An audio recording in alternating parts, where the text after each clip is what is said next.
네, 앞서 말씀드렸다시피 오늘 이슈 돋보기 시간에는 바이든 정부의 인프라 투자에 대해서 시장 영향과 앞으로의 경제 전망을 해보도록 하겠습니다. 이종근 시사평론가 함께합니다. 어서 오세요. 네, 안녕하십니까. 지난주에 이 소식 때문에 정말 증시도 출렁였습니다. 네, 구체적으로 그렇죠. 어떤 계획이었죠? 일단 대선 공약이었잖아요. 미국 일자리 계획이라는 이름이었고 그런데 그래서 좀 구체화했습니다. 한 2조 달러 정도로 생각했는데 2천억 달러가 더 네. 늘었어요. 2조 2천억 달러를 투자하는 것이고 일단 미국이 인프라가 굉장히 낙후돼 있어요. 세계에서 13위 정도예요. 그래서 인프라 제거는 꼭 해야만 하는 어떤 상황인데 여기에다가 이제 구체적인 어떤 내용은 중국을 어떻게 견제할 것이냐 그리고 또 미국 우선주의를 어떻게 구현할 것이냐 이 세 가지의 이슈가 이 안에 포함되어 있다고 봅니다.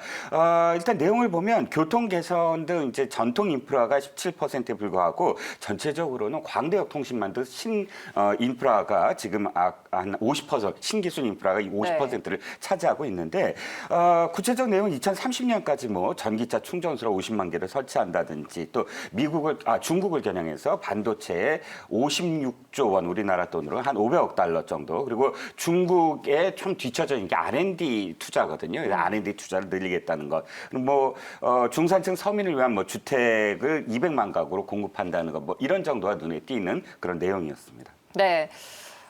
일단 이 공약을 이제 하나씩 좀 순차적으로 이행할 것으로 기대가 되고 있습니다. 우리 국내 기업들한테도 당연히 호재가 될 것 같은데요. 뭐 삼성 등 굵직한 대기업들한테는 어떤 영향이 있을까요? 일단 삼성전자라든지 현대차 같은 경우 미국에 이제 진출하고 있지 않습니까? 네. 공장을 삼성전자만 해도 오스틴에 이제 공장을 이 파운드리 공장을 이제 건설하고 있고 더 많은 어떤 투자를 하는 입장에서는 굉장히 호재죠. 왜냐하면 더 투자를 이끌기 위해서 미국이 이번에 이 인프라 부양책에서 상당 부분 혜택을 많이 주고 있거든요. 그래서 상당히 호재라고 할 수 있는데 단기적으로는 단기적으로는 호재가 훨씬 많지만 장기적으로는 미국 우선주의가 어떻게 될 것인지 또 12일 날 반도체 회의에 불려갔잖아요. 삼성전자가. 그래서 어떠한 또 요구를 받게 되는지 이런 부분들을 좀 지켜봐야 될 것 같고요. 일단은 대미 수출이 엄청나게 활발할 것으로 예상이 될 수밖에 없기 때문에 여러 가지 부분에서 미국 수출을 촉진할 수 있는 그런 그 업종은 상당히 지금 이 호재가 될 수밖에 없는 상황입니다. 네네. 자, 그렇다면은 이제 시장에서 우리 이번 인프라 투자로 수혜를 받을 업종을 구체적으로 살펴보도록 하겠습니다. 네, 직접적으로는 인프라 건설, 예를 들어서 인프라 관련해서 건설, 건자재, 네. 철강 이런 업종이 호재일 거고요. 중장기적으로는 반도체, 특히나 2차 전지가 업종이 이제 수혜를 받을 수밖에 없는데 그 중에서도 사실은 기술이라든지 건설 이런 부분은 좀 많이 반영이 많이 됐는데 재생에너지 부분이라든지 청정에너지 부분에 좀 더 많은 관심을 쏟으셔야 될 것 같아요. 어쨌든 바이든이 이번에도 2035년까지 100% 무탄소 전기를 생산하겠다든지 또 2050년까지 탄소 배출량을 제로로 만들겠다든지 하는 어떤 이 내용이 포함되어 있기 때문에 재생에너지 관련해서 생산업체나 부품업체 또 에너지 효율 관련 업종이 더 지금 관심을 받을 수밖에 없는 상황이라고 할 수밖에 없습니다. 네. 그런데 이 1조 9천억 달러의 부양책이 승인되고 얼마 남지 않았는데 네네. 재정에 대한 우려는 없을까요? 재정 우려가 일단은 지금까지는 국채 발행이라든지 또는 뭐 연준위에서 돈을 갖고 왔기 때문에 재정이 굉장히 압박이 심했잖아요. 근데 일단 증세로 이걸 해결한다고 했으니까 네. 단기적으로 재정 압박은 없습니다. 그런데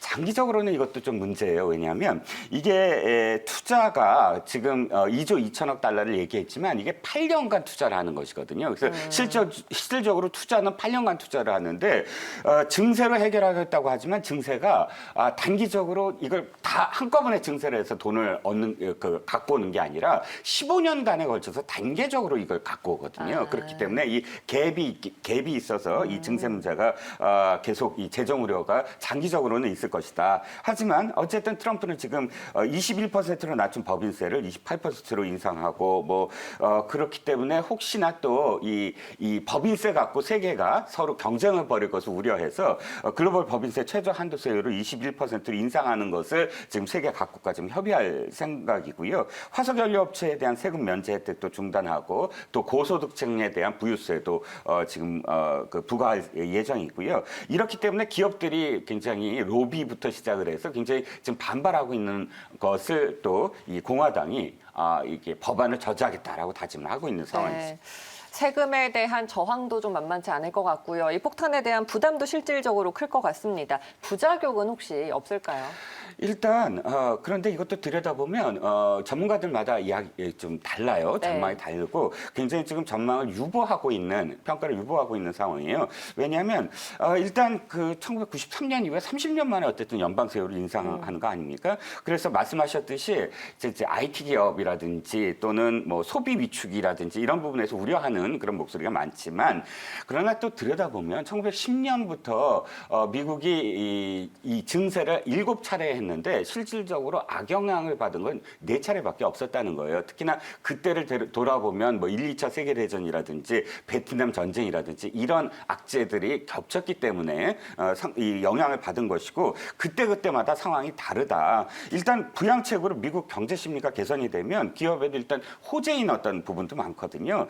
그리고 또 상황은 어떤 상황이냐면 이게 통과되더라도 3분기 정도나 이제 그 통과가 네. 가능하고요. 실질적으로 그러면 미국은 우리나라랑 그러니까 이 세금을 걷는 것에 대해서 승인하고 통과하고 하는 것들이 좀 달라요. 그렇기 때문에 실질적으로는 한 2년 정도 걸려야 실질적으로 이게 이 증세에 대한 어떤 부담이 생겨날 것이다 해서 당장의 어떤 부작용은 생각보다는 덜할 것이다라는 의견이 많습니다. 네, 이와 관련해서 이제 펀드에 대한 기대감도 있고 또 한국판 뉴딜에 대한 진행도 맞물려서 또 궁금해지기도 합니다.